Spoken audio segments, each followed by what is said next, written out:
ठीक है, welcome students again in Belge Maths Academy Ahmednagar, Savedi in Ahmednagar.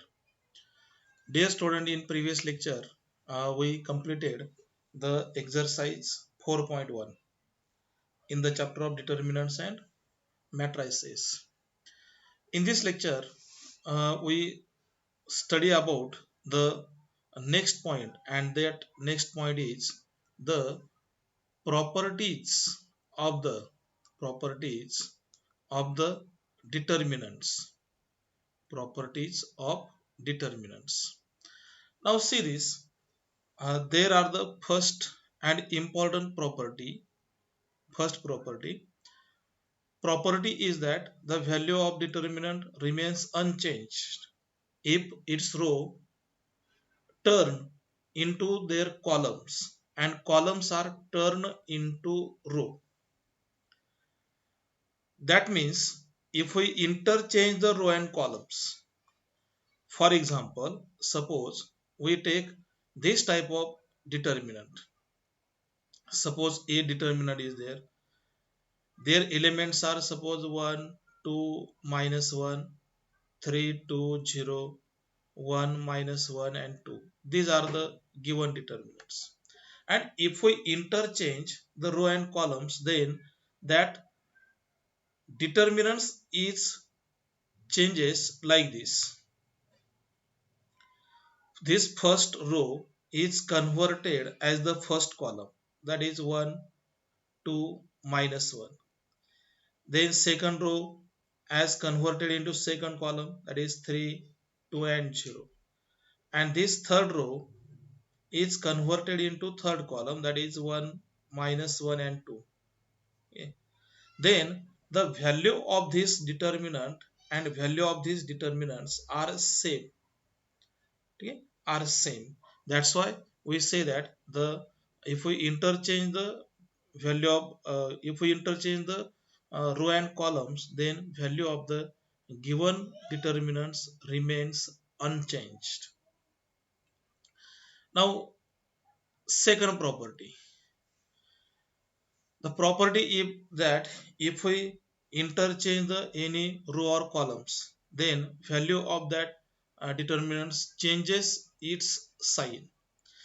If we take the simple example for this second property, if we take this simple example that elements are 1, 2, minus 1 and 3. Okay.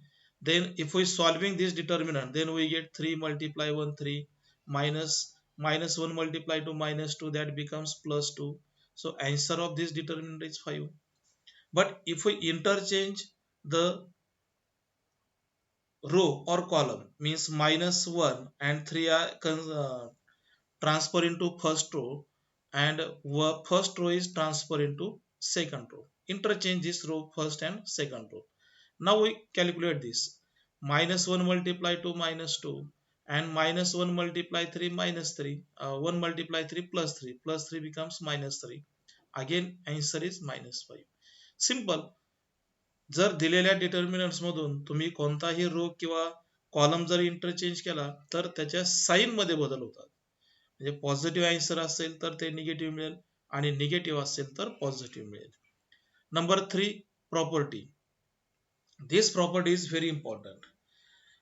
This property is that in a given determinant, particularly in 3 by 3 determinants, if any two row or any two columns are identical means equal.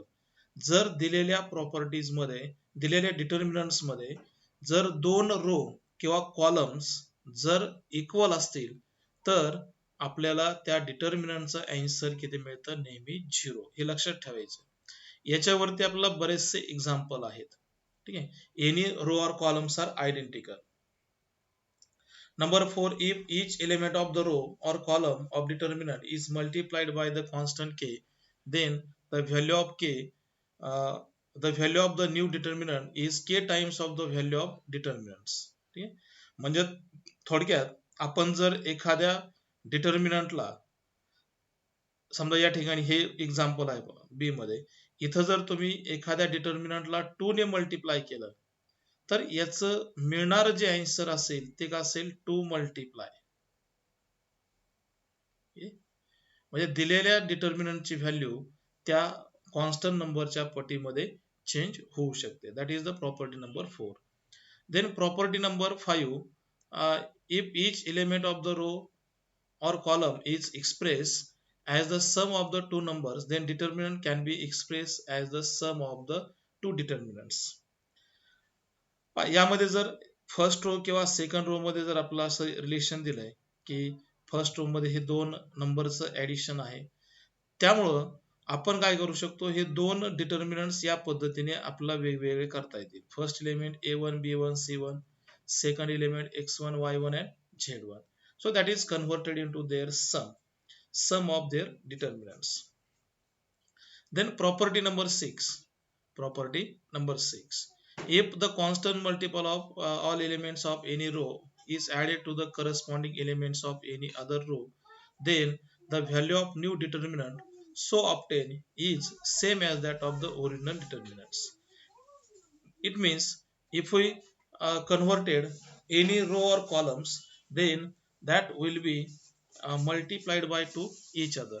समजा for example पहा, या ठिकाणी काय दिलंय, हा B matrix आहे, ठीक आहे, आणि या बी मॅट्रिक्स मध्ये R1 मध्ये चेंजेस करायचे. इथं पहा R1 आहे, R1 मध्ये कशा पद्धतीने चेंजेस करायचे, तर R1 प्लस 2 मल्टिप्लाय R2, म्हणजे यामध्ये सेकंड रो जो आहे ह्या सेकंड रोला 2 ने मल्टिप्लाय करायचं आणि जे मल्टिप्लिकेशन येईल ते मल्टिप्लिकेशन तुम्ही यामध्ये ऍड करायचं. म्हणजे 2 मल्टिप्लाय -1 -2 प्लस 1 किती मिळेल, -1, -2 प्लस 1 दॅट इज -1. आणि याप्रमाणे तुम्हाला ती ऍडजस्टमेंट जी आहे ती यामध्ये करता येऊ शकते.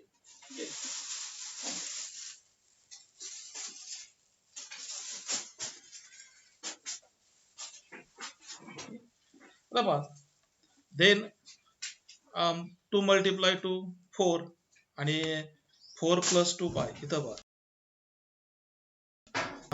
2 ला मल्टिप्लाय करायचं, जे मल्टिप्लिकेशन येईल ते इथे ऍड करायचं. 2 मल्टिप्लाय टू 4, 4 प्लस 2 किती 6, तो नंबर इथं आला 6, इथं -1 आणि 0 मल्टिप्लाय टू 0, 0 प्लस 3 किती 3. तरीही आपल्याला त्या दिलेल्या डिटर्मिनंटचा आन्सर जे आहे ते आपल्याला यामध्ये सेम मिळेल. तर या पद्धतीने आपल्याला ह्या प्रॉपर्टीज यामध्ये अप्लाय करता येतील. यामध्ये सगळ्यात महत्वाचं ज्या प्रॉपर्टीज आहेत त्यामध्ये if we interchange the row and column, the value of determinant remains unchanged. If we interchange any two row or columns, then the value of determinant changes its sign. And third is, if any two row or columns are identical, then the value of determinant is 0. Then this one, property number 7, triangle property.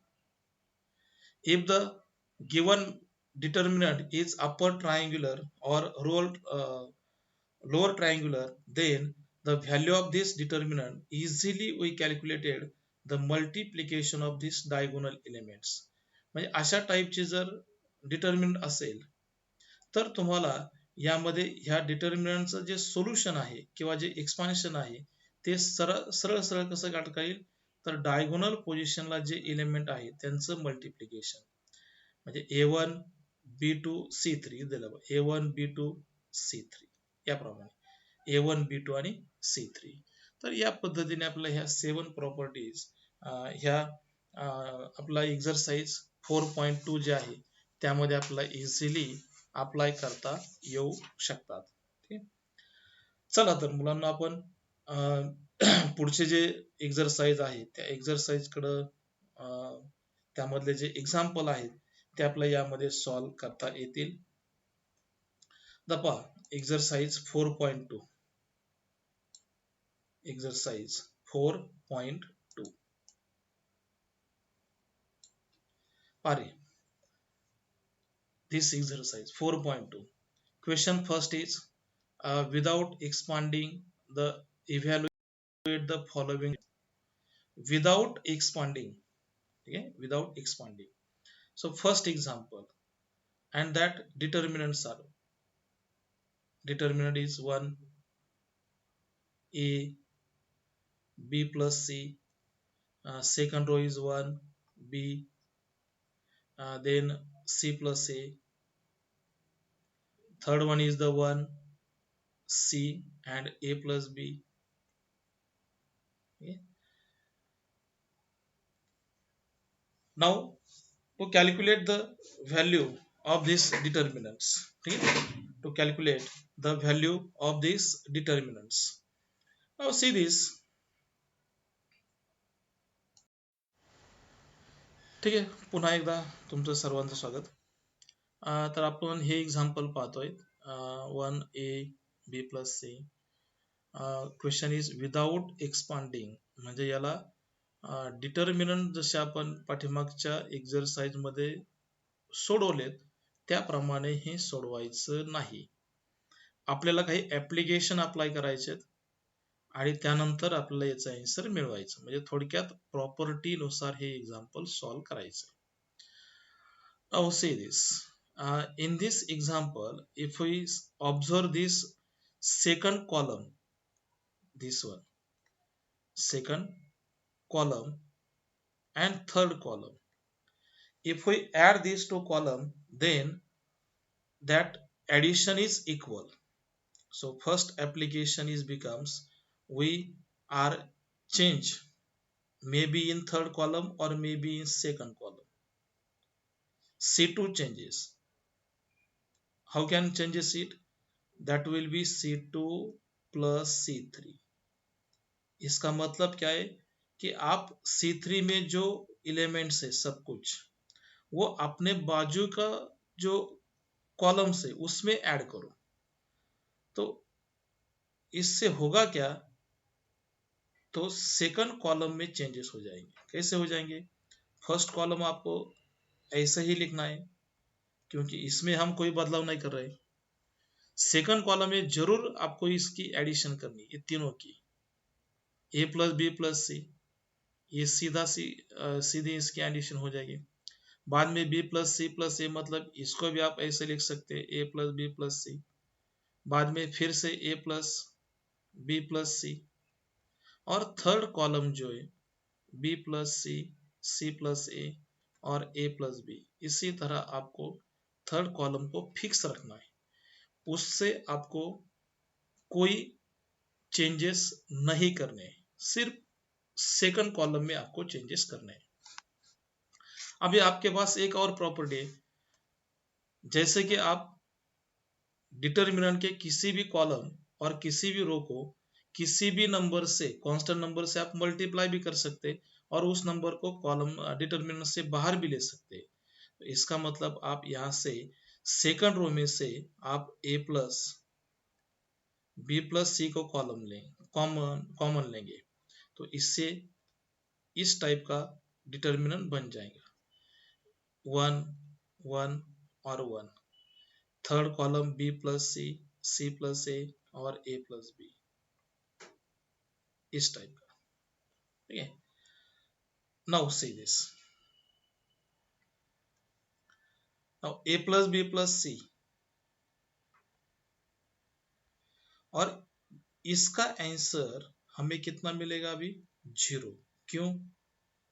क्योंकि यहां पर C1 column और C2 column दोनों भी equal है. इसका मतलब if any two row or columns are identical, then answer of this determinant will be 0.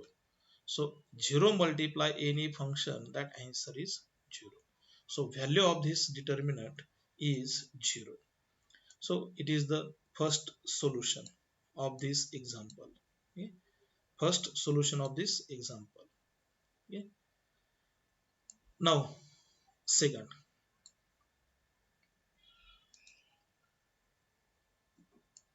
example.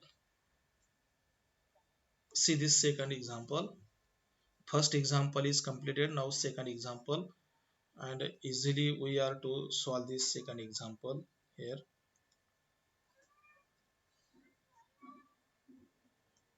number 2. Suppose we give the name of that is the d means determinant.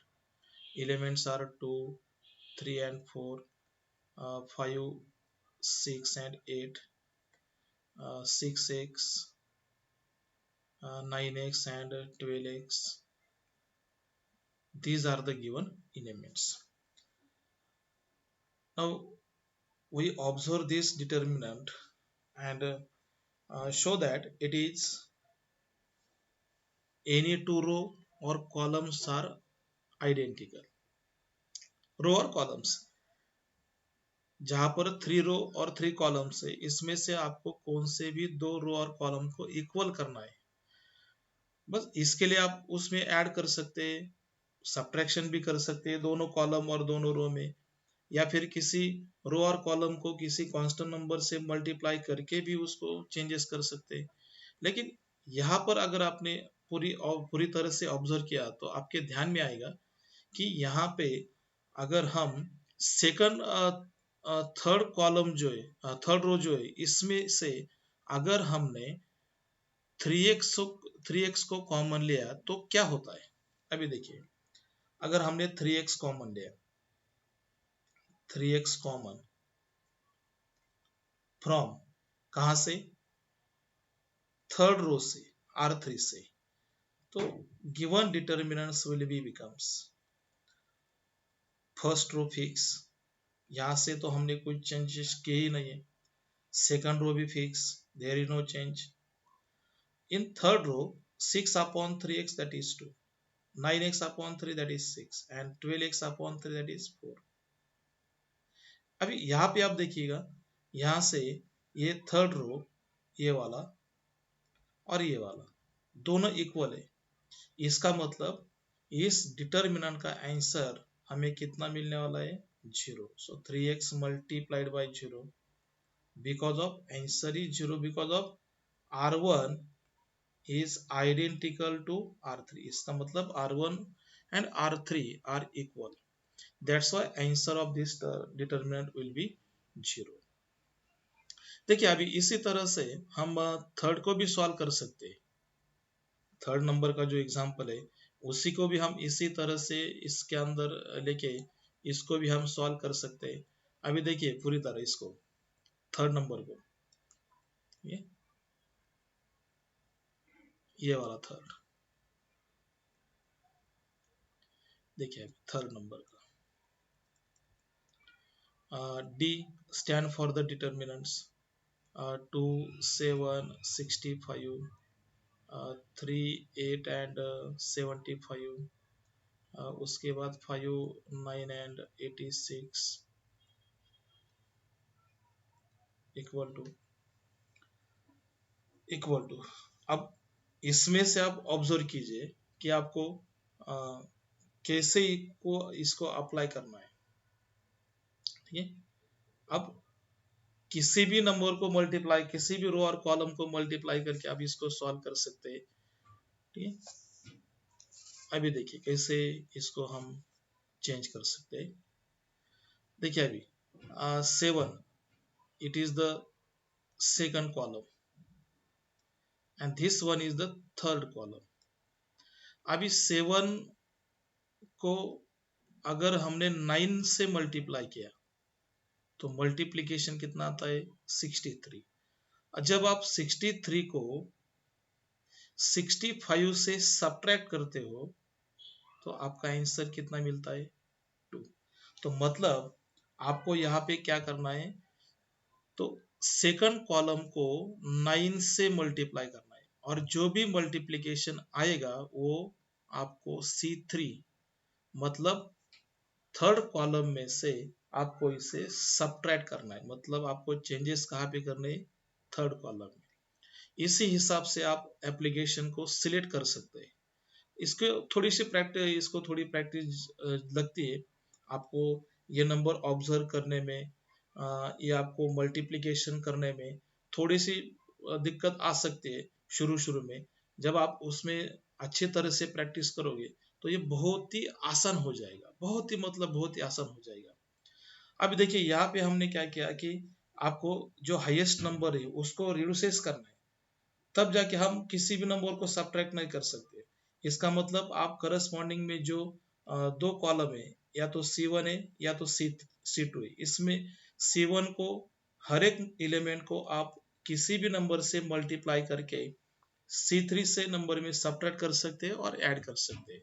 यहाँ पर हमने इस number के हिसाब से हमने यहाँ पर अभी क्या किया, एक एप्लीकेशन सिलेक्ट किया। क्या किया कि हमको सेव कॉलम नंबर 3 में चेंजेस करने हैं, तो C3 चेंजेस किसी तरह C3 माइनस 9 मल्टीप्लाई C2। अब देखो, अगर ये एप्लीकेशन हमने सिलेक्ट किया है, पहले से हमें पता है कि हमें क्या करना है और ये करने के बाद हमें क्या मिलेगा, ये भी आपको पता है। तो फर्स्ट कॉलम में तो कोई जरूरत ही नहीं है, there is no changes in first column. जैसे कि आप सेकंड कॉलम के देखिए, सेकंड कॉलम में भी आपको कोई चेंजेस करने ही नहीं वहां पे, 7, 8 और 9। आपको खाली चेंजेस कहाँ पे करने हैं, कॉलम नंबर 3 में।